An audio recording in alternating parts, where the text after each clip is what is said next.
we should get started. Peter's not coming, we just learned, but we have Ringer with us who actually reviewed the book, Bruno Gulli, right? And he's going to, but I want to just say a couple of things about Lazzarato.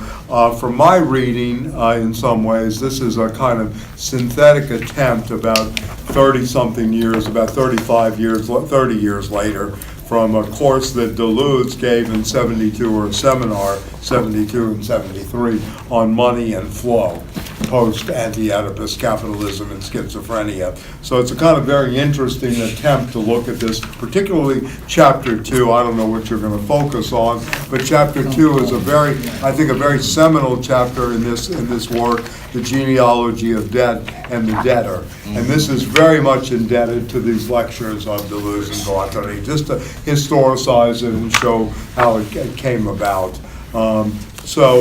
Yeah, I mean, I can turn it over to you, Bruno. I really don't, I mean, I know the book, but, and I taught this, I think about 3 years ago in a class. But I mean, really, you're the ringer, you're the expert here, so to speak. Yeah.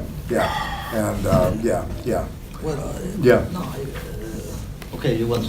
No, I don't know. I mean, I'm anxious about my debt, so I'm ready to. What can we do? Right. I agree about Yeah, I can see the creases in Yeah, your they're forehead. getting the creases. Yeah, getting older. No, I agree with you about, what you said about chapter 2, but maybe what I would do is maybe highlight the 2 points. Sure. Mainly, and then maybe. You want me to work on the board with your highlighting? You're going to do it? Okay, no problem. Because I like to move around you too. I know, we're both that that way in the classroom. Yeah. This is actually what Tommaso Campanella says in the City of the Sun. Yes, that's right. You should never sit down, Yeah. but always, yes. Bruno's essay is entitled Second Innocence, Deactivating the Debt Machine, and it's from Review in Cultural Theory, 2013, Volume 4, Issue number 2. Yeah, and maybe I will also refer to the Is this yours? review, Yeah, and, good. Put it over there certainly, out of your way. It might get in the first way of the all, camera. What we can highlight is the idea, right, that everyone is a debtor, right? I mean, that's the general idea that we find throughout the book, of course, the making of the Indebted Man. And then another important concept that maybe I like, certainly maybe the most important is the entrepreneur of the self, right, to which we'll get soon, right? So basically, the idea that everyone is a debtor is also the idea of debt as a prison, right? Then he goes into the question of existential debt, social debt, and so on. And one of the most important points that, because I don't know how much time we had, then maybe we'll have a discussion as well. One of the most important points is that this deprives people of the future, basically, right? And that is the wonderful moment, I believe it's on page 65, where he makes that philosophical digression. He goes into William James, and he says, readers can skip that part, but actually, I like to say in my review that I highly recommend it. Yeah, it's on page 66, he begins with 66, James, right? And, so, and basically, maybe I start, I say something about that as well, that I find particularly important, that basically it's the idea that if you want, we can look at that as a twofold meaning of contingency. I mean, we know that contingency today now is used as a catchword in a sense in the neoliberal economy, just like the word creative, right? Everybody has to be creative, which precarity, contingency, and creative, right? Right, and links to precisely, right, it's tied to the idea, the notion of the entrepreneur of the self, that he says we are under this constant injunction, right, to become a subject, the production of subjectivities. So, but on the one hand, we had this, appropriation of the word contingency, the concept, just like the word creative. On the other hand, however, and that's the digression into the work of William James, he says that we are deprived of indeterminacy, precisely, right? Which is another way of speaking about contingency, right? Indeterminacy, which is the future, right? So the future is actually taken away by the logic of a constant and existential and social debt. So it is, he says, of course, the indebted man is a particular form of homo economicus, and then he, of course, also links to the question of Nietzsche. I mean, maybe Yeah. it's in chapter 2. Yeah, chapter And, 2 seems to be central Right. in a way that he reached the second essay on bad conscience and bad faith. You know, Right, right. I mean, and that is and the the- creditor-debtor relationship is Nietzsche as fundamental, and that Marxists have not really seen this. I mean, this is an interesting He says a critique. very Nietzschean Marx. Yes, a actually, Nietzschean right? Marx, I mean, yeah. So the reference is especially to the second essay of Genealogy of Morality or of Morals, right? Morals. That, there Yeah. are two translations. So, I mean, the idea that... Well, it's it is, morals in German. Yeah. It's not morality. No, but I say there are now two versions. One is the Kaufman translation is Genealogy of Morals, but there is a Cambridge University Press translation. The title is given as Genealogy Yes, of but it's not, Morality. yeah, but it's not, yeah. Yeah, but It's I'm not saying the that correct there is- translation. Was Marx influenced by the genealogy of Spoken by. morals? Was Marx must have been familiar. No, he never with read it. No, Nietzsche, and no. Nietzsche He never read he- Marx. Oh, really? The only thing Yeah. they had in common, and this is interesting, is that Eugen Dühring, anti-Dühring, that Engels Oh, yeah, wrote, I read that. along with Marx, was also, Nietzsche couldn't stand that brand of socialism. And that's what Yeah. Nietzsche had as a model of socialism, one of the reasons he was so viciously against it, right, in some ways. Yeah, this is all that he read, was Eugen Dühring's notion of socialism. They had that in common. The other thing they had in common was a despicable, disregard, they hated the bourgeoisie, both of them. Really despised the value system and the entire And bourgeois organized class. religion, too. Although in some ways Nietzsche wanted the restoration of a spiritual aristocracy, right? In a way, did not really want a socialist or a, quote-unquote communism. And, they were very different, paths that were taken. Yeah. So in any Sure, case, so I'm sorry. no, I was just saying that there is, I don't know if Yeah. you're aware of that in another translation, which it's the title is Genealogy of Morality. But in any case, it is in the second essay of this book by Nietzsche that where Nietzsche of course says how memory is constructed through violence Nietzsche begins that essay with the idea that the human being is the animal that can make promises, right? So then he gets into the critique of the human being is It seems to be master of the free will. The notion right? So- is really of the promissory note Yeah, the promissory that note. really I always ultimately, tell my students, yes, kind course. of. We always sign this promissory note. So in this technique of memory construction is precisely part of also the reference, right, in Lazzarato, and the shaping of the self, right? This shaping of the self that happens, this production of subjectivity. But what he says, first of all, at the beginning of the book, before going into chapter 2, that's also a very interesting moment, because he says that it is, in a way, a redefinition that we had to look at of the class struggle, right? Which that's the way he begins, let me maybe read this. He says, the class struggle, it is unfolding really and intensifying, he says, in Europe, but everywhere we can say at the global level, around the issue of debt, right? That, therefore, he says, it is not simply a question of who works, who doesn't, who is employed, unemployed, consumers, producers, and so on and so forth. That is this general paradigm, right, this prison. In a sense, this is also a reference to Foucault's idea of the prison right, extended to society as a whole, which in Foucault comes from Nietzsche, precisely from the genealogy of morals as well. Okay, so then he says, of course, maybe I also refer to my review of this book, right, that it is really, what is called finance economy is basically a debt economy, right, and that, so therefore credit is also fundamentally debt. It is precisely interest for the capitalists, right, and the banksters, he says, but it is debt for the rest of us, right? It is, he says, a venture into the territory not simply of crisis but of catastrophe. And so really his project is to provide the theoretical weapons, if you will, for, I'm quoting him, for the struggles to come, right? This is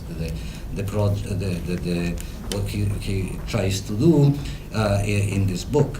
So he says that surpasses precisely the division between employment and unemployment and so on and so forth.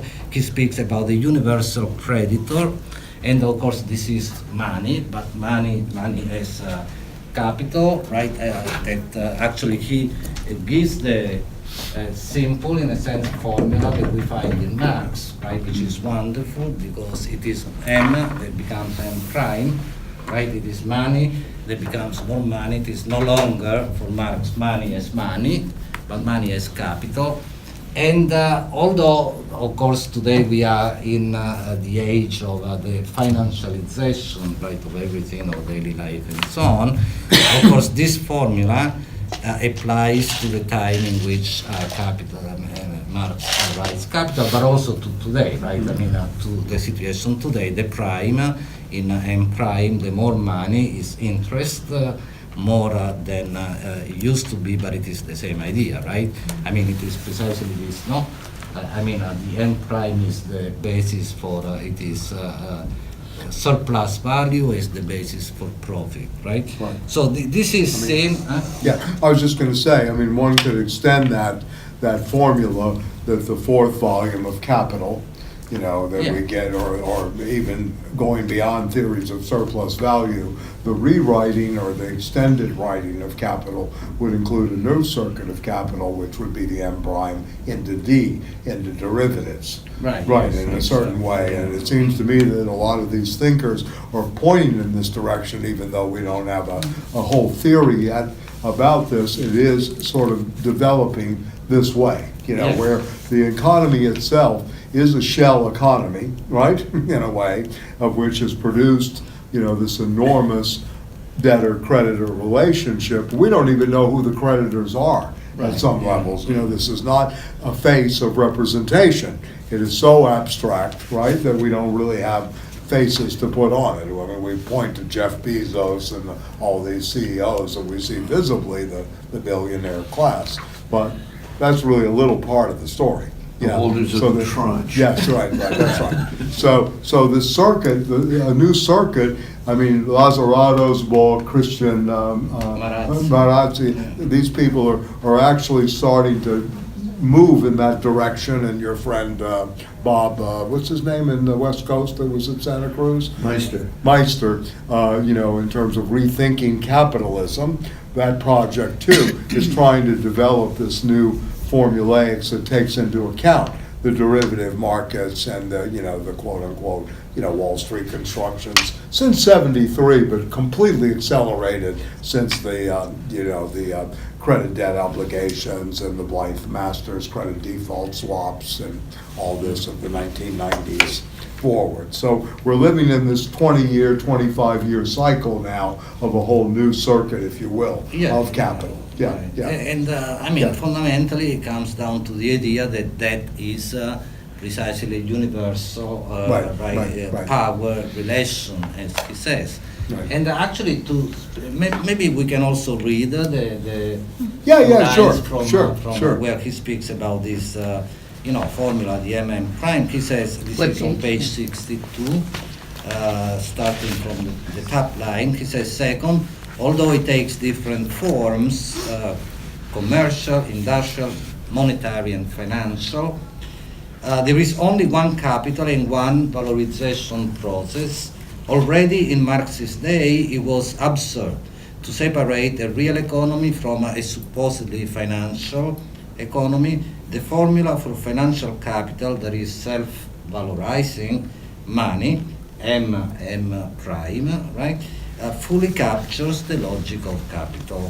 So, I mean, again, it is this sweeping claim that he makes that although we know, I mean, there are so many changes, and yet, this is still valid as an analytic also tool, and for the construction of the theoretical weapons, as he says, right? So it is from here basically that then he gets into, I'm highlighting a few points, but I want to go back to the entrepreneur of the self, right? Because I find, first of all, this is a wonderful, very interesting notion that, by the way, Hart and Negri, for example, in an assembly, they take this same notion in a very positive way. I mean, they speak about the entrepreneur of the self in the sense of the common, right?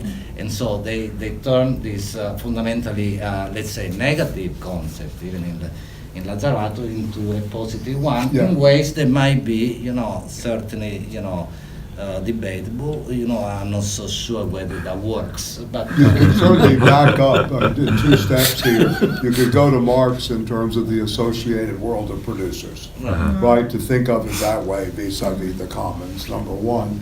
And then number two, the influence of Foucault on this. The hermeneutics of the self, et cetera, and governmentality is obviously at some levels what they're, is riffing on, because, when you start using words such as entrepreneur of the self, if you're a strict dogmatic or orthodox Marxist, you're going to, bells and whistles are going to go off, right? What are we talking about here? Entrepreneurial capital? Two things we don't like.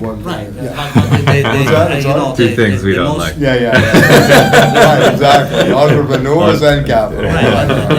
We're like the preneur, the taking. The entrepreneur. Right, the most concrete example of this would be the Uber. And people speak of the Uberization of the economy today. It's now Lyft. The other day, Lyft go very well. Lyft right. Lyft is the new one. That's the Hegelian. Right. You have the Nietzsche and the Hegelian.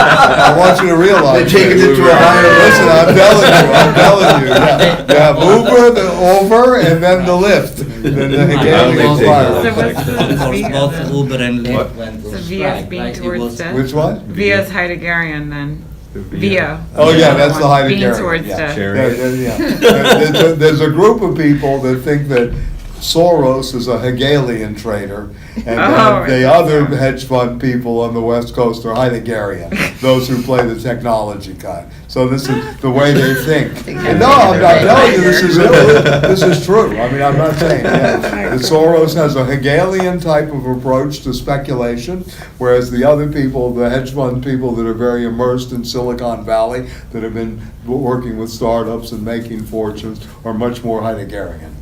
This is only California. That's true. So actually. anyway, This is not coming out of this is not on the left, on the right coast. It's on the left coast. A lot's happened since I left. Right. So we can also, remark that, a few days ago, 2 days ago, 3 days ago, there was both Uber and Lyft went on strike, which is interesting in this time in particular. That there is this ideology preaching creativity, contingency, and so on, but it is really this injunction to become, having to become an entrepreneur of the self, creating yourself in a sense. And it is, because Foucault, of course, with the idea of the production of subjectivity is fundamental, but there is a critique of Foucault in Lazzarato because, the relationship that Foucault has with liberalism is kind of perhaps problematic. Yeah. So maybe I read this is actually from my review, but it is very, close to the text. So the examination of the figure, right, this figure of the entrepreneur, and in particular the entrepreneur of the self, allows Lazzarato, I say, to engage in a very important critique of a new liberalism, and to an extent also of Foucault's understanding of it, right? I mean, I believe. So far from embracing the notion that everyone has to become an entrepreneur, as if this could be a path to liberation, right? Lazzarato shows that indeed this is what the neoliberal economy, in this sense a subjective economy, right? Because it produces subjectivity, demands from all of us. So it's a demand on us, right? So it's almost inevitable, right? So it's not a good thing in the sense that, saying, contingency is good, so I work when I want, and if I don't want, I don't, and so on and so forth. That may be true to a degree, but then there is actually the very negative implication of this situation, right? So the figure of the entrepreneur of the self is the figure precisely of the indebted man. That's all. And that's the opposite of the subject of liberation. That I had to say, I wrote this years ago. I would today get rid of the concept of subject altogether in subjectivity and speak of singularity. I think that this is something that we had to go, that we had to confront, really. I mean, precisely the notion of the entrepreneur of the self cannot be an answer to, the present economy, to the right, but it is rather the singer, as you say, Michael, in search of the singer. Right? Yes. Yeah. So in any case, what characterizes that figure, right, of the entrepreneur of the self, right, and the self itself is a problem, right, is infinite debt, right? So it is this infinite debt means infinite work. Right, infinite efforts and striving for the mere aim of escaping their life, right, and whose only horizon is death, a life of death that ends only in and with death. I don't know if my pronunciation between death no, and it's death interesting. is The right. puns are good. Yeah. So, human finitude, may end to death, right? Right, Even right, though there's exactly. the infinite debt that Yeah, continues, exactly, right? yes, yes. I mean, the infinite It's, debt would also presuppose that even at your finite biological, consciousness death, you're leaving still the particles and Right. the moments to Yeah. the heirs of the infinite debt as well, Yeah. right? Yeah. And yes, absolutely, and this links certainly once again to Nietzsche's elaboration of these ideas in the second essay essay, of Genealogy of Morals. That really, when you read Foucault, and then I mean, you see how most of these important concepts come from Nietzsche, right? When he speaks of the human being as the individual, right, that he criticizes as a tame animal, which is the same as the docile Right.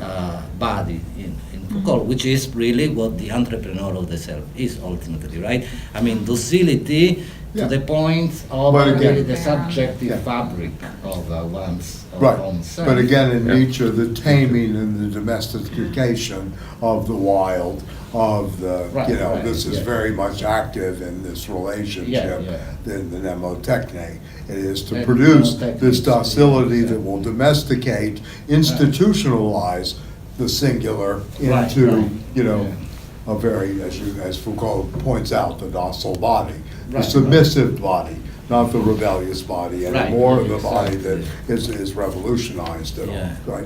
So this is very interesting, which, Right. goes into, of course, the studies, the mass psychology of fascism, Yeah, the absolutely. authoritarianism that plays out so much, the obedience look to at that? authority. And book. it's interesting Sorry. because now speaking about also the finitude couple, Nietzsche says, that it is ultimately like being enclosed in the madhouse of culture, Yes. something like that. The what? For Madhouse. The madhouse, Madhouse. yeah, for culture. Nietzsche, the world is a madhouse, for Right. Marx, it's a workhouse. And what's really going on here, at least to my mind, with those two thinkers, when you begin to bring them together, is you're bringing together the mad and the work, and showing the connections between both. Right. Between that kind of, and it's no Yeah, accident that exactly. Foucault studies madness actively, Yeah. you know, in his early career, and the taming of that madness into the discipline and And punishment. in that book, he says- Subjectivization. There's yeah. important things about work, Yes, precisely. yes. How, you know, you have the coming together of the economic and moral, Right. you know, reasoning discourse around work, Right. right? Yeah. Precisely in Madness and Civilization. Yeah, let me just, can I The just history read of, one passage? Yeah, and For then I one- want Yeah, to I'll go back to you. continue. But anyway, on page 11, he sets up his two hypotheses that Bruno has gone over, but we should maybe go to the text. Through our readings of Nietzsche's Genealogy of Morality, so he uses the Cambridge edition, and Marx's theory of money, it will help us revive two hypotheses, right? The first, that the paradigm, right, Yeah. of the social lies not in exchange. So this is an dogmatic and orthodox Marxist position, economic and or symbolic, but in credit, right? That the Right. social lies in credit. Social relations are not predicated on just commodification or the differences between exchange and use value in terms of capital. Predicated on credit. There's no, and going back to the circuit that you mentioned, the M prime circuit, you know, Right. yeah, finance, industrial, and commercial credit. Okay, there's no equality of exchange underlying social relations, but rather an asymmetry of debt credit, which precedes historically and theoretically that of production and wage labor. So this goes way back before the advent of capital, right? Yeah. Well before the mercantile revolution, if you will, right? Back to barter? No, not that. Well, I mean, Nietzsche Back to- speaks to these kind of things very much, you know, in terms of bartering and these relationships set up, and mnemotechnics that is very cruel. This is where promise Yeah, yeah. and memory Right. are working. Yeah. You know, what is the human but an animal that has the ability to make promises, you know, and is inscribed that way, you know? Yeah? Or as Flaubert said, we're all tattooed savages. Back to another feudal way of looking at it. obligation. Right. So then he goes on, the second hypothesis, that the debt represents an economic relationship inseparable from the production of the debtor subject and his morality. The debt economy combines work on the self, what Bruno's been talking about, which is more of a Foucaultian term than entrepreneur of the self, but yes, that resonates both sense. And labor in the classical sense, such that ethics and economics function co-jointly, Yeah. right? The modern notion of economy covers both economic production and production of subjectivity. So all these categories, rooted in the 19th and 20th century revolutions, labor, society, and politics, are now informed and in large measure have been redefined by debt.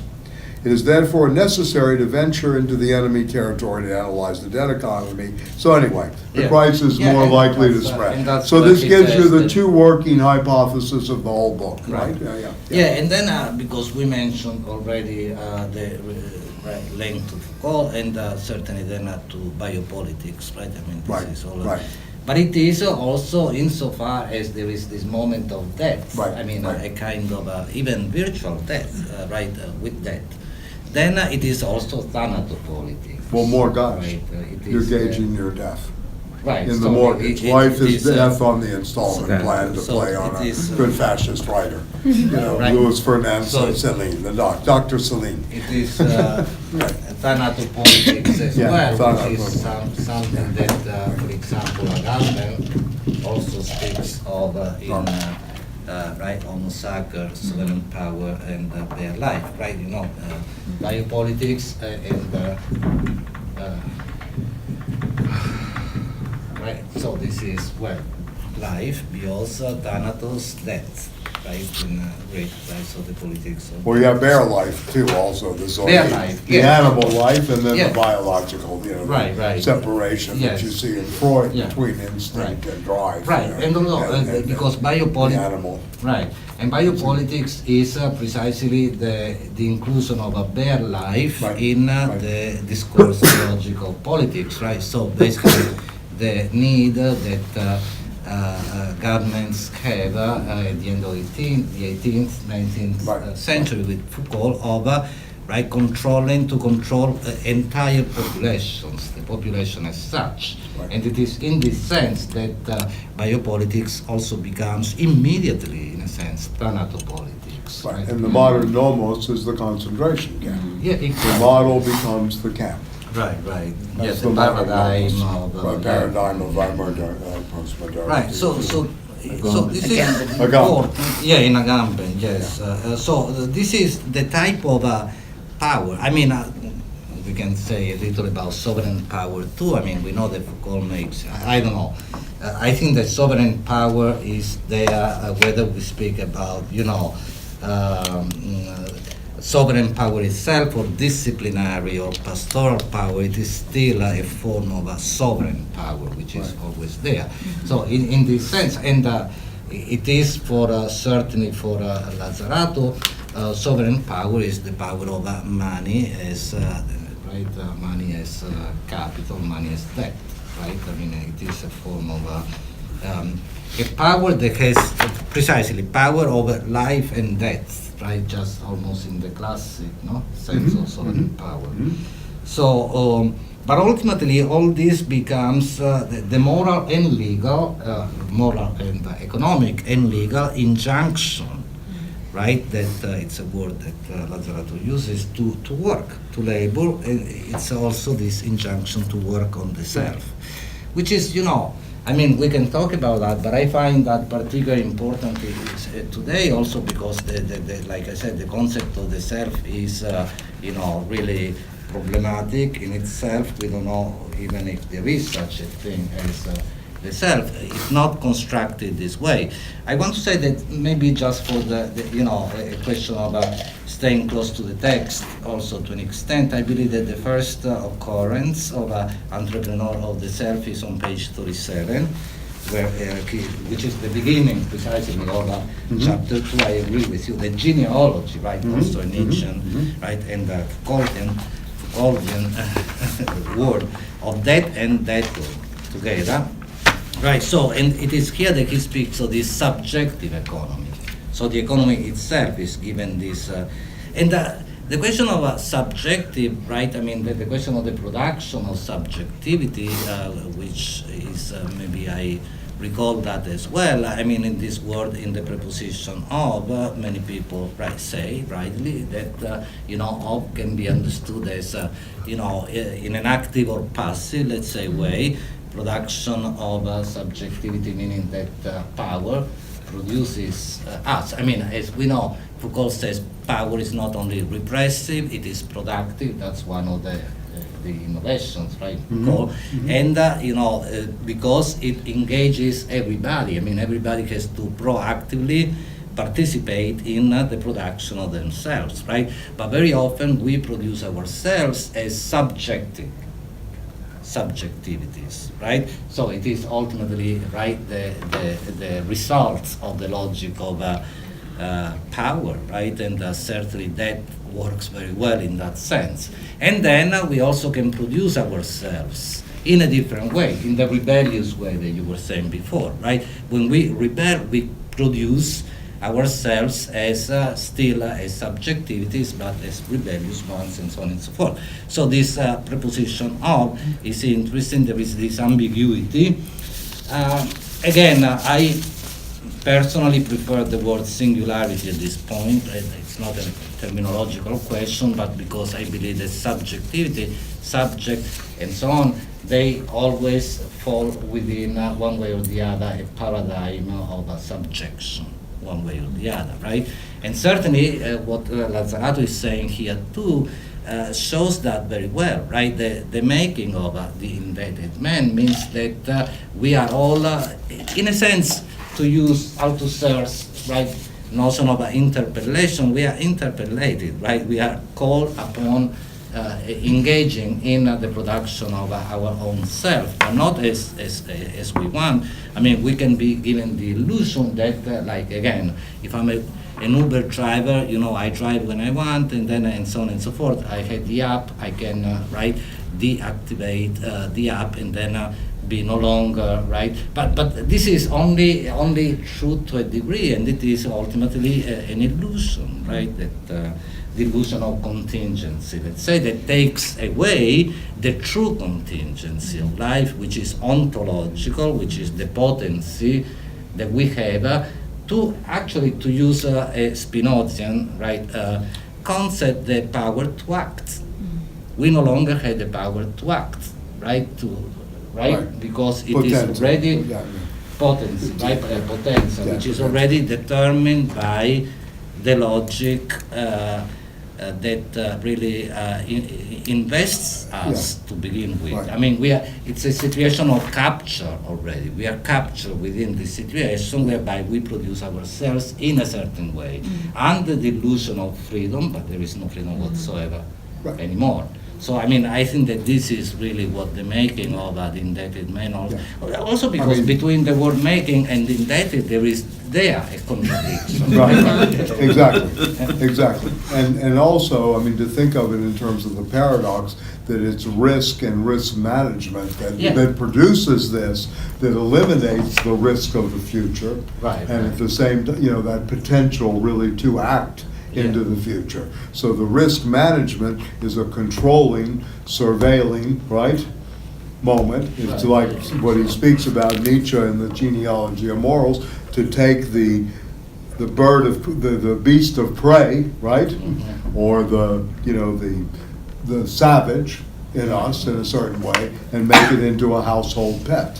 Right. He has this very nice section about this, which is part of, quote unquote, neoliberalism's civilizing process. Yeah. You begin a member of civilized society as a debtor. You are already constituted by the risk management. You already are considered as data, etc. And there's no escape from that logic. And if you take risks, you have to assess what kind of risk is that? The existential risk becomes almost the highest level of a risk to take. Yeah. Am I going to put my freedom on the line? Am I going to risk that? It goes back to the master-slave dialectic in Hegel. And am I going to risk life at this point? Which is maybe the risk we're facing in some ways, that Occupy Wall Street did not see itself as an existential movement, it saw itself as an economic movement. Hence the logic, 1%, 99%. Instead of saying we're under an existential threat in terms of a threat to our very existence. Right. Not only the debt, Lazzarato also speaks about the debt to the planet.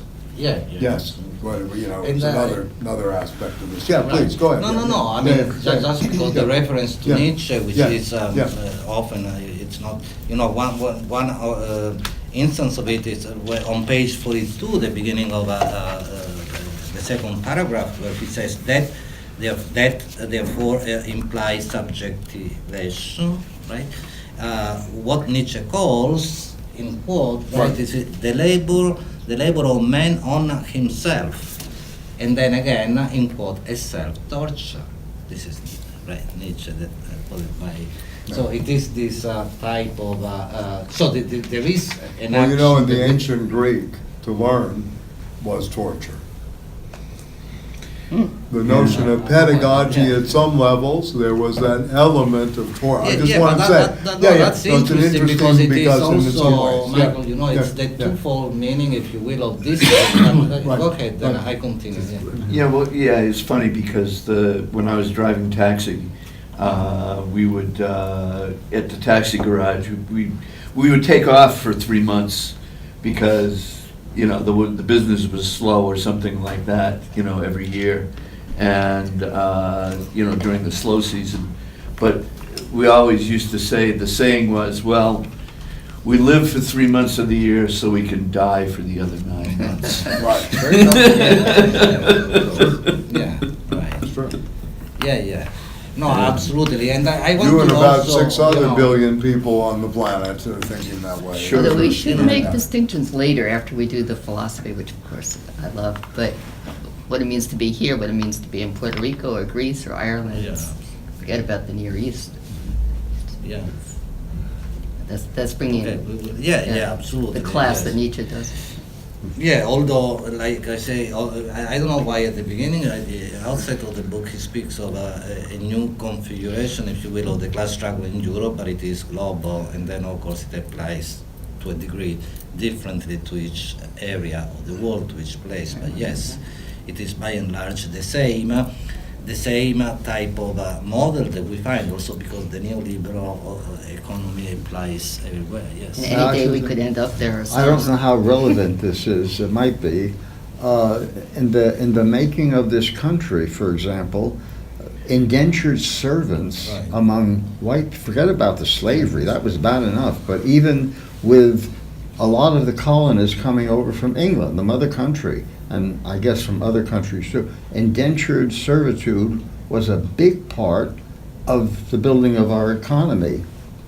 People seem to, a lot of people might simplify that there were the slaves and then there were the white colonists. But a lot of them were indentured servants. Right. They had to work for the people who paid for their passage for a long time, and they were abused maybe to a lesser extent than the slaves, of course. But I mean, it's right in the fabric yeah. of our whole But culture. I think the model that's being presented here is very much what you're talking Yeah. about. Slavery is not just what happened, in history. It's part of this incredible mnemotechnic that Nietzsche is so insightful about, that the relationship begins very early on, It's both it's between the DNA of economic and capitalism. the moral, Yeah, right. in a sense, where this indebtedness comes from. So, Because yeah, it is yeah, like yeah, being yeah. indentured I mean- workers all the time. Yeah, right. Absolutely. And and because you mentioned, I mean, as we know, even today, the migrants, all over the world. I mean, whether it's the people crossing the Mediterranean from North Africa to Italy, not to stay in Italy, they don't want to stay in Italy, but to go to Europe, of course. But or here, the Mexico. I mean, but it is the same situation of people getting in debt to begin with, in order to be able to do the crossing. Yeah, So you there have is to, you have work to pay the before work. coyote. Yeah, Yeah, absolutely. right. Or many other ways in which, and this is one extreme situation. But then even people like in New York or in the so-called global north, I mean, they are also in a situation of being like indentured, as you would say, laborer. And if I may, this may sound hyperbolic in a sense, but if we think about what some people say, Angela Davis, Michelle Alexander, as the prison industrial system being really the continuation of slavery or the plantation economy, right?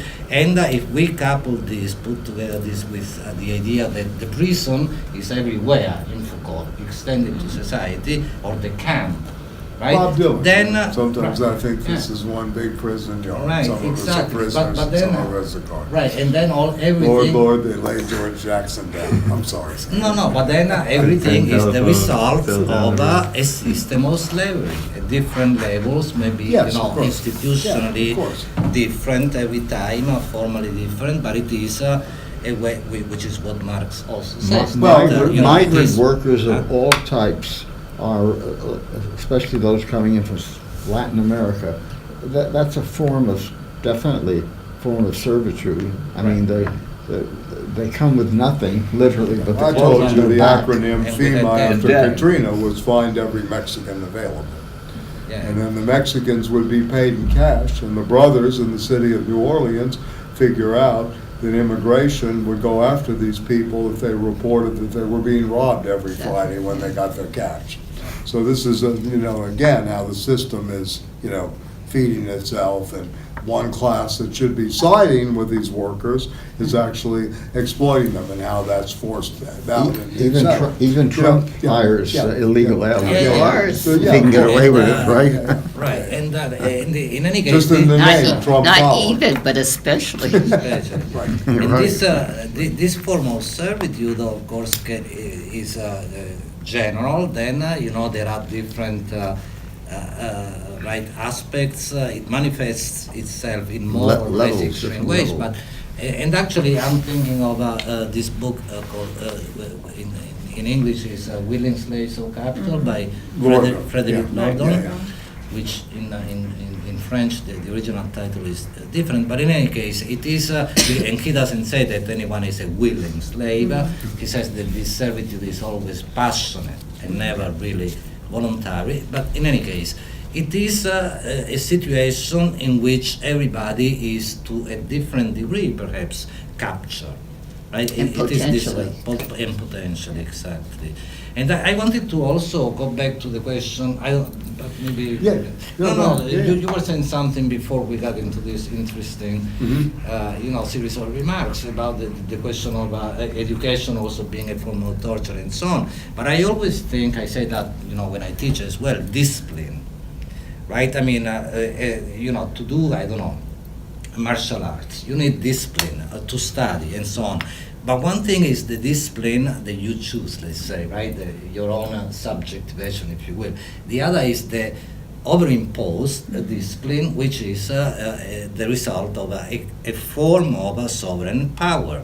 And because Foucault in Discipline and Punish speaks of the docile bodies, and I don't remember in which article, but I read an article in which he opposes the docile body, which in Discipline and Punish he begins with the body of the soldier, how the body of the soldier is made in modern times, to the pirate, right? But when I actually speak about that, when I teach in class, I oppose, right, the soldier as the docile body to the capoeira, for example, right? Which is one of the most beautiful, interesting, also the martial arts, also because of its historical, political significance, right? I mean, you all know about capoeira, no? Well, capoeira is an Afro-Brazilian fight dance, martial art, which is actually, it was brought especially from Angola. There was a Portuguese colony as well in Africa, into Brazil by the slaves who, in order to engage in, they were preparing themselves for rebellion, right? But they could not train, could not practice in the open. So it is a fight masked as a dance. It's very beautiful. And so it is precisely the moment in which people create something new, a new singularity. Is the creation of new space and time, of a potential freedom. It is like a prefiguration of freedom. They are too in capoeira. You had to have a lot of discipline in order to be able to do that, right? But again, it is not the overimposed discipline of sovereign power. Right, I don't know if a good movie reference for that is Burn. If you remember, before the taking before Teddy Sanchez shoots, you have the Carnival-esque and the movement of all the figures out there with the music behind, which is really exactly what he's talking about. What movie? Yeah, by Burn. Conte. The movie Burn, Queimada, made in 1970. Has very beautiful use of the Carnival. The Carnival-esque in Brazil is a subversive form. It's really the extremely subversive form. Yeah. In all of the Caribbean. Yeah. And a lot of it does. It come is. from Yeah. Africa. Right. Yeah. Right. Because I don't know if some people they know about capoeira. This is as you said, the carnival as well. But capoeira, you can check it online. There are videos, beautiful. Huh? Where is that? Where is that? What you just- Capoeira is the martial martial art. I'm going to give you a art. demonstration, Al. We Yeah. know you have a big football.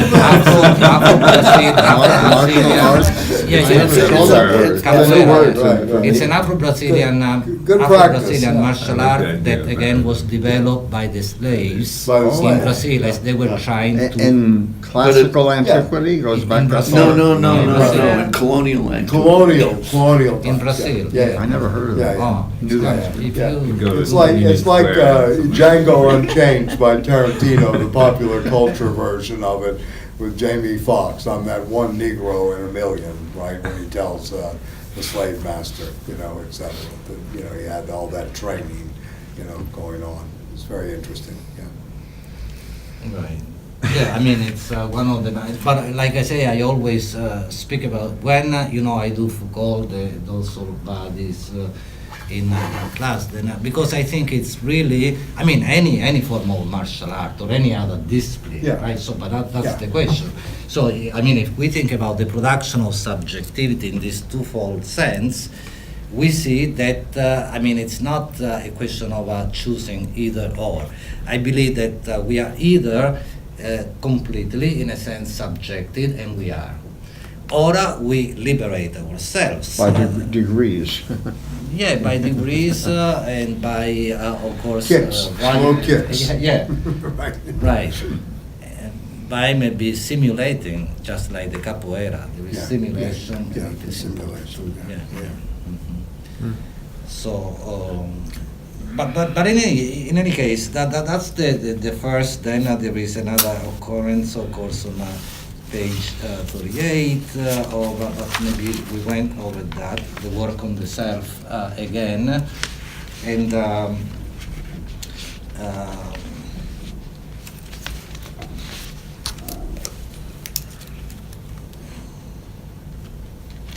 Then there is a critique also of a contract theory. But he says on page 45, for example, On the website. with 45, really the last, the bottom paragraph, with a reference again to the second essay of genealogy, this time without just genealogy. He says that is not. It's on the genealogy of morals. Right, On. I know. It's I not know. only genealogy, Right. it's on, not the. Right. Okay. So. Zur.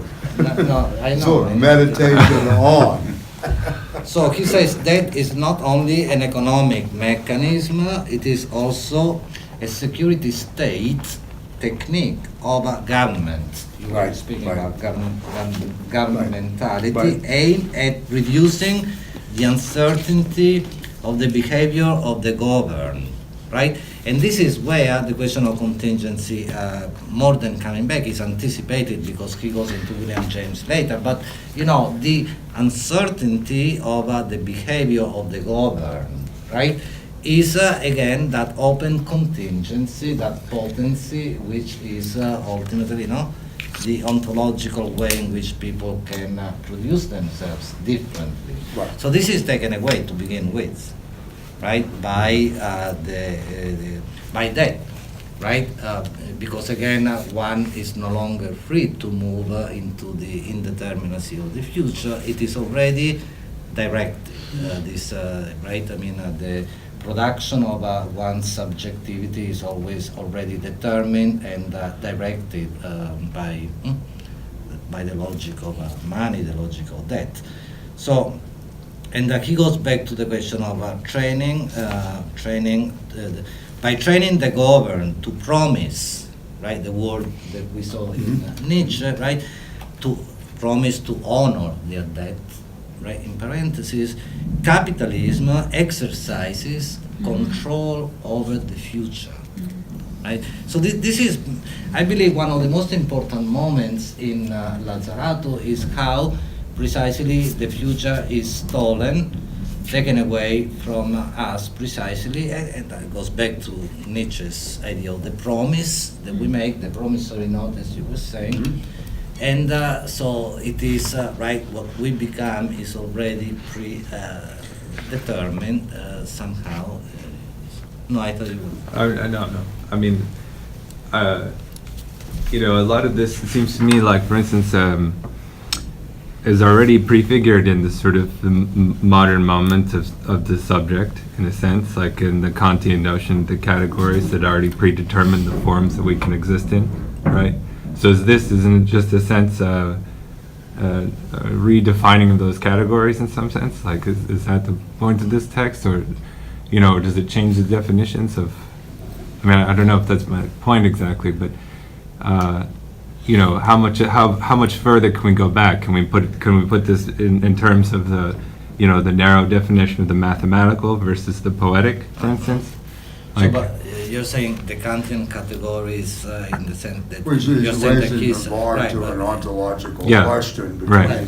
the mathematical and calculative rationality. Is this especially Right. new ontologically? Is this a breakthrough into a kind of new ontology, or is it a rehashing and a kind of, you know, different way of looking Right. at the present as part of a much more, elaborate ontology that's given from Kant forward, in a sense. This is, I think, where Josh is going. That's my with question, this. yeah. Yeah, I'm sorry. No, exactly, no, Yeah, exactly. okay. You put it better than I did. Yeah, yeah. So, but you also imply that Lazzarato is criticizing those, in the sense in which Nietzsche, of course. No, I think he's asked, criticizes you can Kant. It was correct a me. broad, if it I'm was wrong. just more broad, yeah. I think he's asking the question is Lazzarato describing new symptoms of our time? Is this a symptomatology, Yeah. or is this a new kind of ontological, Exactly. approach to? Thank you. Is it really a radical ontology, or is it a symptomatic reading of what happened, since the 1970s, or the neoliberal order, or debt and securitization, and what you call the financialization of everyday life, a la our friend Randy Yeah, of Martin, course. and all of this. I think that is kind of the question, in a sense.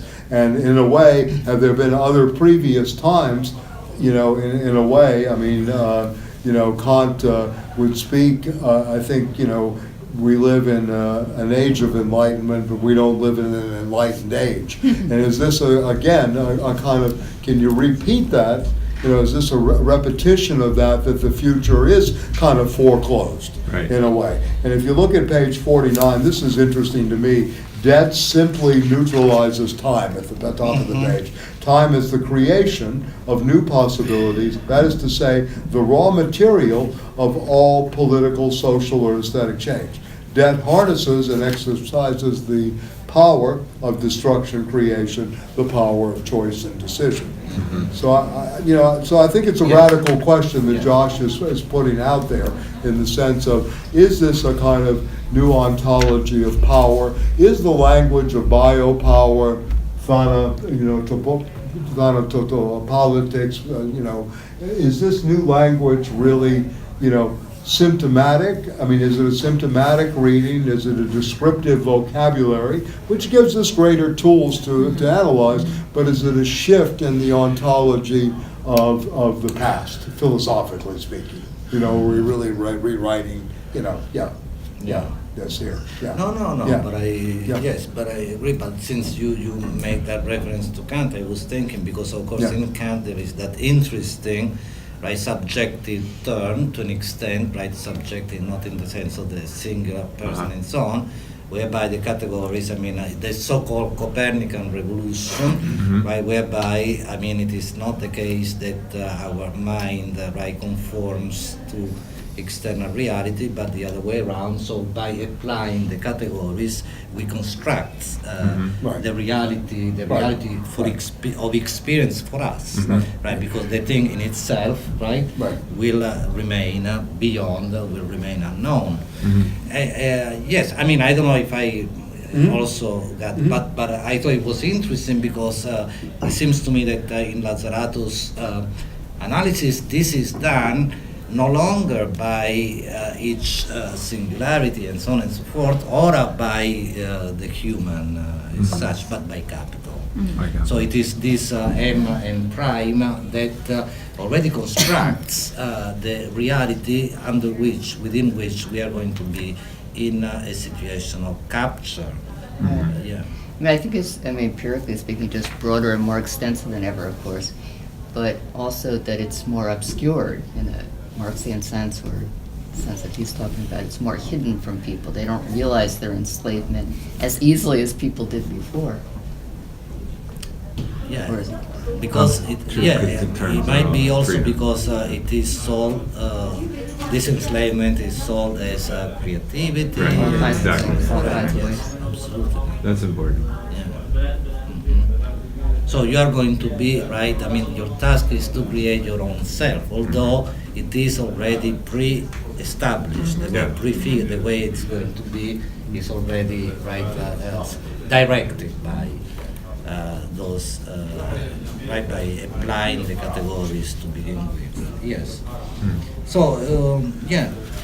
interesting. And I wanted to say that, and actually, what I say in the review, for example, of the book is, with the data economy, the objective and subjective moments alike. sovereign and existential debt, labor and action, work and life. Also because we know that today many people say, right, the distance, the gap between the time for work and the time for life has shrunk, really, has disappeared, right? I mean, the 24/7 economy and so on are all determined and commanded, and Lazzarato says commanded is Marx's word, by M prime, right? So this is what really sets the stage, or even more, the creates the reality within which then people are going to be under the illusion of producing their subjectivity.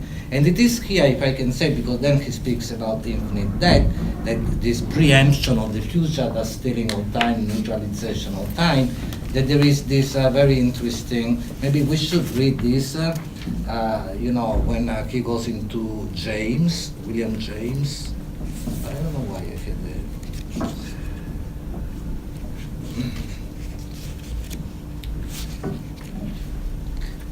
I read from page 70 in the middle of it, okay? So it's in the section in which this, I think the philosophical, that so-called digression on James begins on page 65-66. But then on page 70, he says in the middle of page 70, more or less, the world must contain indetermination, an open temporality in the process of realizing itself. And that is a present which encompasses possible alternatives and thus possibilities of choice and existential risks. It is these possibilities and these unpredictable alternatives that seeks to neutralize. Right? So that's what I was saying before. It is this contingency which is, right, I mean, let's say the good contingency, the positive contingency is taken away.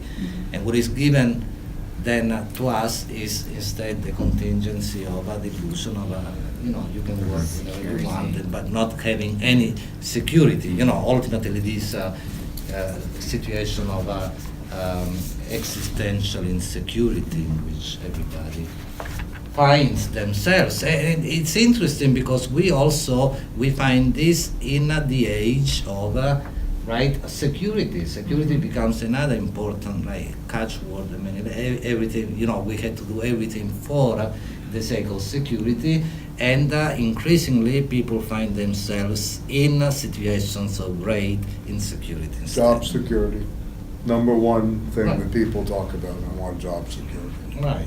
And That's then security. The academic catchphrase, always. Yeah.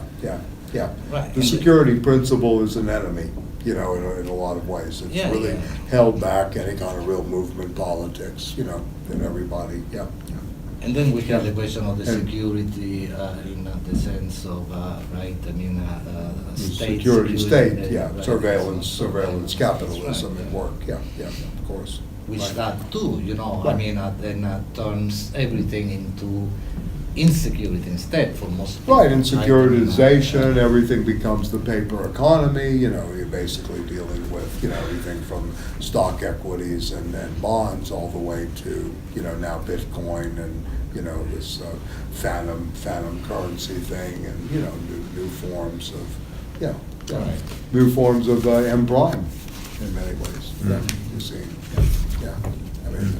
That's why something like a guaranteed income, meaning guaranteed employment, which is a feasible thing. I mean, it's so way down is antithetical to the heartbeat of capitalism. Capitalism is keeping everybody subjected to the forces of whatever. I mean, whoever is running the show, meaning the ownership class. That's another way of saying capitalism. I know it's simple what I'm saying, but it's all pervasive. Well, it's not, interestingly enough, if you take Lazzarato at his word here, it's no longer really the ownership class. It's the banking class that's doing this industrial, commercial, and finance Finan- capital is finance really capital. working this through. That's what's really happened. It's no longer the owners of the means of production, et cetera. It's the owners of the insurance companies. It's the owners of the algorithms, that are doing this. It's They're the this kind of ones moment. have I the mean, Goldman Sachs writes a policy where they're going to make 1,200% on something that's going to fail. This is what's really going on in a sense. So you don't really have winners and losers all the time. You have hedging against any that kind of risk where the real money is being made. The money that, begins to recirculate in this derivative thing. Yeah. So this is really what's been figured out by this class, right? No longer, to think in terms of labor capital relations, and this is what I think he's going beyond, and kind of the originality of this book, is to go to think about creditor-debtor relations. It's no longer labor capital relations that he's looking at here. Those days are over, I think Lazzarato is saying, as an analytical category. Not that we're not exploited by capital or that the labor in a different way, and time and expenditure, but he's really looking at a new system that's developed in the last 30 to 40 years, which is interesting. And Uber is an interesting example, right? Because What is, I'm sorry? Uber, yeah. Because that's one. these guys, they went on strike, but if they go on strike, that just means that the price goes up for people's rides, so doesn't really matter if they go on strike or Well, yeah, not. where are you going to get sympathy for it too, from the people that use it? Yeah. Yeah, there's no sympathy. Why am I But if they paying go more? on strike, That's what they're they're going to just not say. getting paid also Yeah, on yeah. top of it. Yeah, It's it's like, but it's built in. The Yeah, strike is built into the exactly. company. Exactly. They make money on it. Yeah. Yeah. Right. Yeah, exactly. Right. Yeah. So there's the labor-capitalist relationships Right, already. Yeah, and they're assuming, whereas in the past, the boss would, lose money on their investment. They don't anymore No. because the investment is all made by the driver. Yeah. Exactly. Yeah. Yeah. So the idea of revolution in all of this is just to Being cancel all neutralized. debts. Yeah, Yeah. exactly. That's really what revolution does. Yeah. When you really think about this from a Nietzschean, Marxian perspective, what does revolution really mean? It is the cancellation of debt. So, if you're going to build a movement, it should be around student debt, consumer debt, these kind of things, right? The whole Yeah, debtor yeah, Well, not economy. just, but What does it also mean? like Yeah. nation debt, the colonization of Africa, of Right, South sure, America, the sure, Caribbean. sure. Oh, yeah, That's sure. also the same thing. Right, of course, Yeah. of course. Yeah. Yeah, which is why they are trying to, whenever there's a coup, like the coup in Honduras a few years back, immediately the World Bank comes in, lends them a bunch of money. Of course. That's what they do with these, but that's their Yeah. promise. Yeah. That's their promise of the future, Yeah. to go to Venezuela, this cloud Right, that's right. coming in, we're gonna give you this much aid, Right. et cetera. Lend-Lease was an example of this much earlier in the Marshall Plan, and, after the war, after the permanent warfare state is created. Yeah. No, Rachel, because you mentioned Africa, Thomas Sankar's speech against for the cancellation of debt, Right, sure. a few months before his assassination. But I also wanted to say, because I don't know how much time we had. There were a few things that I wanted to highlight, but certainly one, just for the question of I don't know how much. At the end, the second innocence, which I also Right. use as a title of my review, is once again from Nietzsche. Nietzsche's on the genealogy of morals, right? For Nietzsche, the second innocence is atheism, right? Yes. It comes together. Yes. It is interestingly because Lazzarato also makes this analogy between, the original sin in theology and the original. I was thinking Well, of of that. course. I didn't want to Yeah, of bring it up course, because of I course. thought it would be. No, it's right, would it's be- absolutely right. Redemption We're is beginning buying of work. Yeah. buying back. We're no longer We in all paradise come into the looking at world. shit, man. according We to gotta that go to work for hocus this pocus, master. with the stain of God. original sin, Right. and we Right. have to pay back. Right. As well as the sexual Yeah, division of same labor idea. too. God Himself pays back by the business Right. of the redemption of the Right. cross, Right. Yeah, and then we're all indebted to that. Yes, Yeah. yes. Ficta. And it is. Ficta's very good on this. Yeah, yes. Ficta, yes. Ficta. Yeah, yeah. Yeah, I mean, so it is this idea basically that, right? I mean, because also of the connotation, the moral connotation of debt as guilt, right? Right. I mean, to be in debt is also. Well, the German word, guilt. Schuld. Yeah, Schuld. in, in Nietzsche. We did this with Heidegger. The call of conscience is the debt, right? It's owed. The Schuld, the debt, the obligation, etc. Right?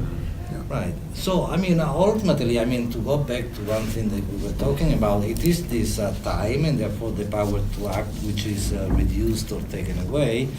Again, there are some interesting passages on page 70, 71. I can read from maybe the end, the last 4 lines of page 70.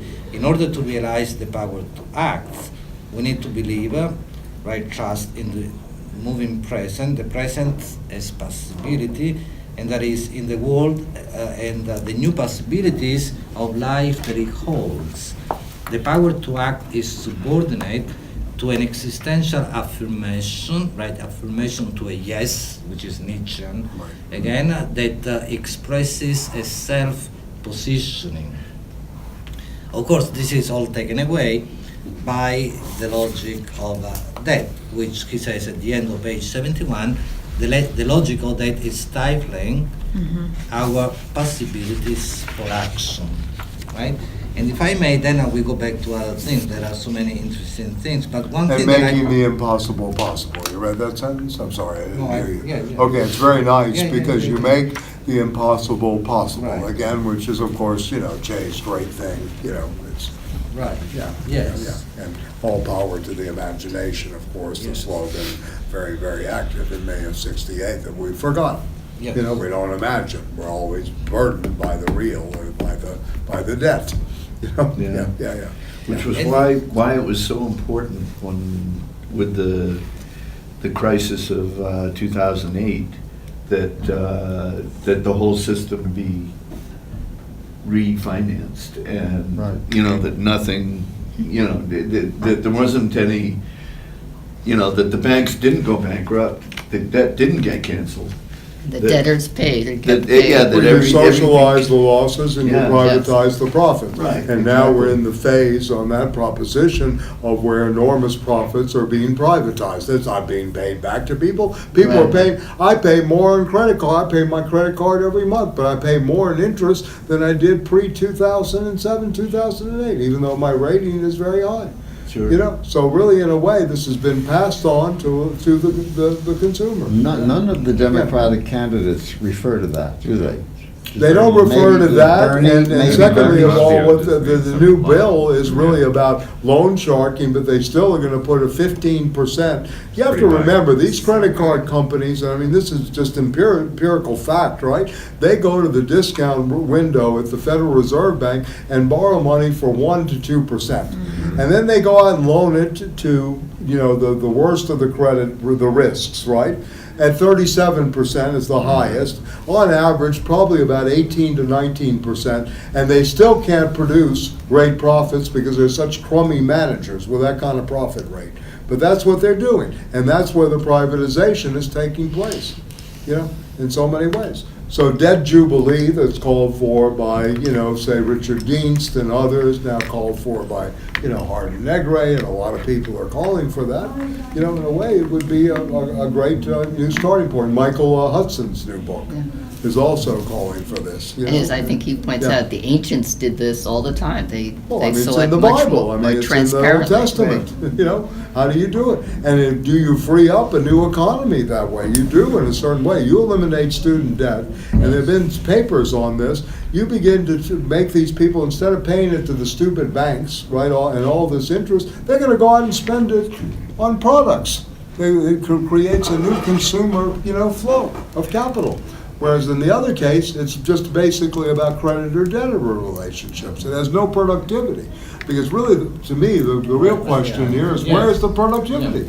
What is productive about this Right, system in a certain way? This isn't about homo faber or homo productivist, it being as production at all. This is about, Homo debitor. homo debitor. Right, Yeah. exactly. Yeah. Yeah. That's very nice. Yeah. I mean, he has a nice sentence that we were reading from on page 71. For finance, the future is a mere forecast of current domination and exploitation. Right? It's nice. It's a nice sentence, right? I mean, that really gives you a summation, right? This is your weather report, right? A mere forecast of current domination and exploitation. We should have a Marxist weather report. Mere current domination and exploitation. You know, the wheat crop is this way. You're paying this and the thing, right? Yeah. Yeah. It's always always sunny. raining. It's always sunny. Always We have- we have- not pennies from heaven. We have bankruptcy looming on in the west. Great, it'd be great, the weather report. Yeah. And then on page 74, he says again, in the middle, money is capital. We saw that already preempts the future. Right, I mean, we right. just saw that. And an interesting proposition further down, money revenue, middle of the page, 74, simply reproduces power relations. This is crucial, I think. The division of labor and the established functions and roles. Money as capital, on the other hand, has the ability to reconfigure those relations. Debt money was a strategic weapon used to destroy Fordism and create the structures of a new world capitalist order.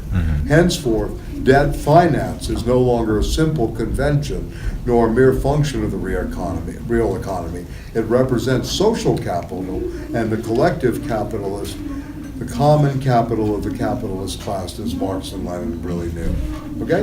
And then it's interesting, Deleuze's position develops Marx's theory by ridding it of numerous pitfalls. He underscores the impossibility of considering a market economy in itself, since the latter derives from and is always subordinate to the money economy, and to the debt economy which distribute power, subjection, and domination.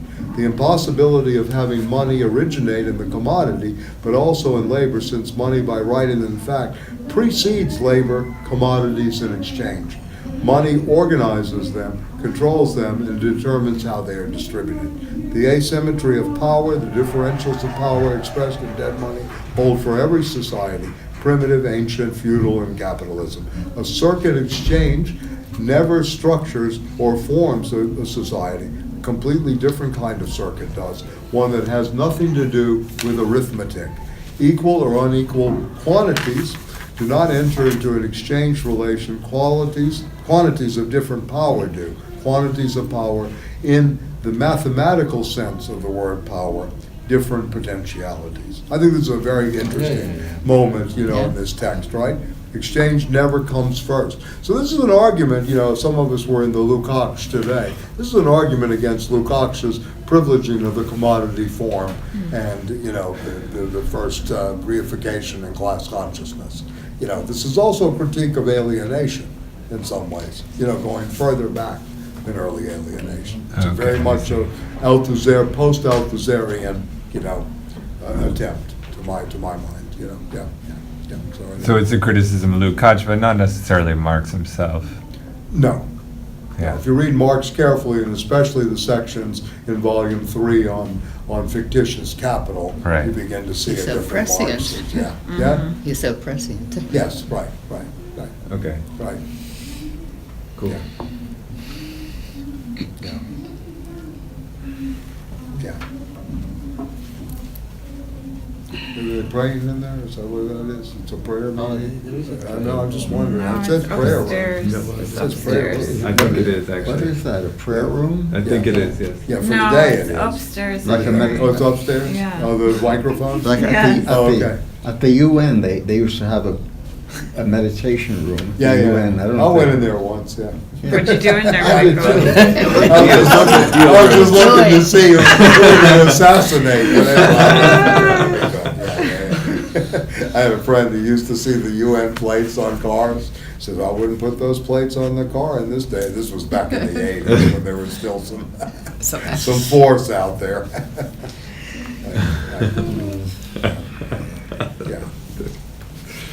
So then on page 77 he speaks of infinite debt, the passage from finite to infinite debt, Right. which is the person who never finishes paying their debt.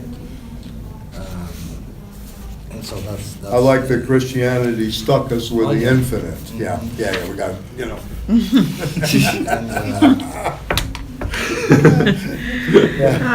no end to anything. Indebtedness is for life. Oh, boy. There's your original sin right there. Well, it relates to the Jesus American is on the main song, line. Another day older and deeper in debt. Yeah, 16 tons. What do Right. you get? Yeah, that's right. That's right. Yeah. Right. and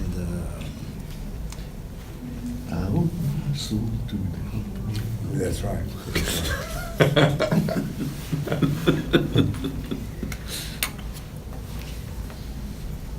This is a very sophisticated book, and you can see the Yeah. lectures of Deleuze again, like on page 81, when Deleuze was reading Dubuis, who's an analysis historian, George Dubuis, certainly worth reading. The early growth of European economy, we can enlarge upon the different, inextricably economic and power flows that run through and structure the economy and society. The economic functions of money as measure, as accumulation, general equivalence, mode of payment depend on the flow of another kind, that is of another power. If money is not supported by a power flow, it disappears, and the economic functions of measure, the means of payment of money disappear with it. This is what happened to the European economy after the fall of the Carolingian Empire, when the flow of imperial power came to an end. The European economy was only revived through a flow of destruction, creation, in other words, through the power of barbarian deterritorialization, which literally resuscitated exchange and the different functions of money. The market economy had no autonomy, no possibility of existing autonomy, or of a power flow or a deterritorializing force. So far from the far reaches of the empire, the Vikings and their ships, the Hungarians with their horses, right, et cetera. They carried out a kind of discharge, mobile flow. So it's really, I mean, the interesting thing here to me is this is a reading of Anti-Oedipus, forward, right? I mean, he really figures out, in a way, the Nietzsche, the Marx of Deleuze and Guattari, by this use of, the Nietzschean debtor economy. That, really what you get is a kind of new, new analysis completely here, right? That breaks up and the old categories. I mean, if we can jump to page 147. Okay. I mean, 146 already. There is this again going back to both Marx and Nietzsche, as well as to Deleuze and Guattari. Right. And then he starts speaking about the machinic capitalism and so on. And where he says, this is on page 147, the last paragraph, the machinic functions without the subject. And then he speaks of the ATM and so on. But I go to the last line of this page, the bottom line, where he says, there is no subject who acts here, but individual. I point this out because I'm particularly interested in the Individual. concept. Individual that functions in an enslaved way to the socio-technical apparatus of the banking network. Right, the ATM activates the individual, not the individual. Deleuze uses this concept to show that in machinic subjugation, and there is a quote, individuals become individuals, and masses become samples, data, markets, or banks. Right. And then very, very good on the credit card on the next section. Oh, yeah, but I just to know that this is really, in a sense, what, I believe we are living through. Yes, these days, right? So the question of highlighting the reality of the individual makes... Look at New York City in terms of blocks now. You have a pharmacy every 2 doors and a bank and an ATM machine every 2 doors. This is the new New York. right? In the end, In a it's in the sense, pharmacy right? also. Yeah, well, that's what I said, yeah, the farm, yeah. Right, right. Yes. Right. And also Yes, they in do. the Actually, they- pharmacy. Money, drugs. Banks and ATM facilities, Yes, all over the place. And together. 10 on That's one a block sometimes, yeah. Yeah. And people still don't see. It's, I mean, it's extraordinary, the disconnection. They're in the screen, Yeah. they're in the screen. Yeah, no, the disconnection's amazing, but it functions, that's the problem. Yeah. You know, as long as you continue to function and the breakdown doesn't happen, it's gonna keep going on. So you don't really need consciousness in capital on to keeping on. function, you just function within it, right? You know how to deal with the technical apparatuses, Right, right. et cetera. I mean, capitalism or living in terms of surviving, requires only the understanding of the apparatus, in a 9-to-5 job or whatever. or People something. don't read Chomsky's Failed State. That's a Uh-huh, good book. okay, yeah. Yeah, we don't read Chomsky. One It's more? failed, but it keeps, It's it's failed, but it keeps going on. Right, right. But also linking to the question of the machinic Right, tool, right, and the right. network and so on, Right. and going to maybe the end of the book in conclusion as well. I mean, Right. that there is a programmatic moment as well, right? Yes. I mean, this is a question for all of us, but probably we cannot completely get rid of the machinic, and we shouldn't perhaps in the network type of situation, but rather, change, I don't know, I put this way, it's simplistic, but the direction of it. But he says, ultimately that he speaks at the end of the cancellation of debt and the deactivation of its genocidal machine. That's not a quote, it's what I wrote about it. Means that this is the abolition of the system of capital. The aim, and this is when he gets into the question of a second innocence, right? I mean, it is really what you were saying before. I mean, that's right, the redemption, the revolution, the abolition of debt, the second innocence, which is the possibility to begin again, in the indeterminacy, the ability to move into the indeterminacy of a new possibilities, right? So that's basically also what this book is saying, that there is, in addition to the analytic moment, there is this programmatic moment as well, that, it is, I read, for example, from page 163, the end, the bottom of page 163, which is toward the end of the book, we have here laid out a theoretical and political framework centered on the debt economy. It has not been so much to provide a new general and global theory of neoliberalism as to offer a transversal point of view from which struggles might begin. And then at the end of paragraph 2, the middle paragraph, he already, he quotes Nietzsche and second innocence as the new second innocence as as atheism. And then at the last lines of the middle paragraph, he says, this not only means annulling debts or calling for default, even if that would be quite useful, but leaving behind that morality. Right, right. So the idea of You always and have to the deal discourse with, in which he holds us Ah, for yeah. hostage. right, you have to deal with both Classic. external slavery as well as the Yeah, mental mental. slavery. That's why you Right, need right. Nietzsche. Right. And if we may Nietzsche for read help. also the last. You heard me, huh, Rachel? No more no more over hours of work. I get Yeah. my Yeah. Nietzsche vitamin for help. There you go. No, last lines of 164 as well, that Yeah, last yeah, one. okay. We must recapture the second innocence, rid ourselves of guilt, of everything owed, of all bad conscience, back to Nietzsche, and not repay a cent We must fight for the cancellation of debt.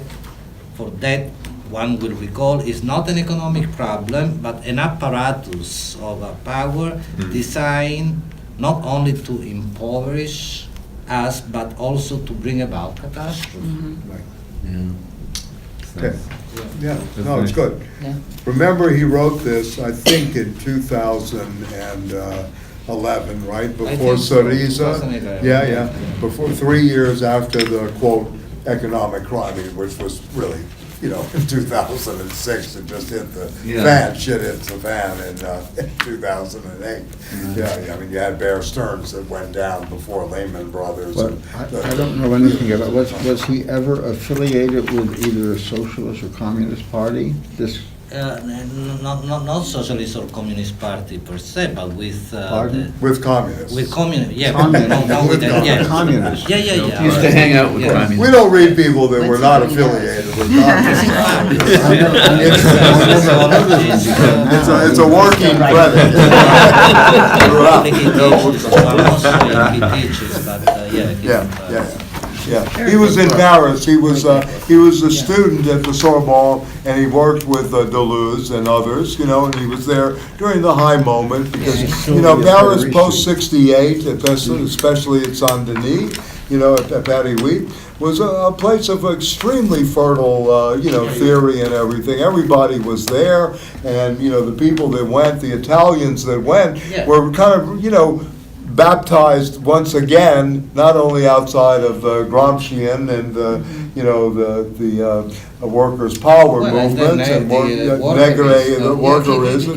Yeah, he's close to Negre, and they all got there. Negre was given asylum and brought in, Balthazar gave him that wonderful space in the late '70s to give the lectures on the Grundrisse. So this was all happening at once. He's also known for he made the concept, formulated the concept of Immaterial labor, which right, is right.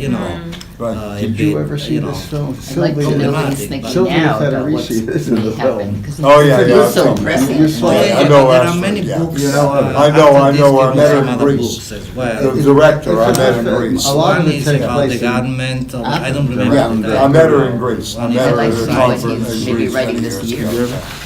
Yeah. Did you ever see this film? Well, thank you, Bruno. This was great. Yeah, I like your insights into this. Yeah. Yeah.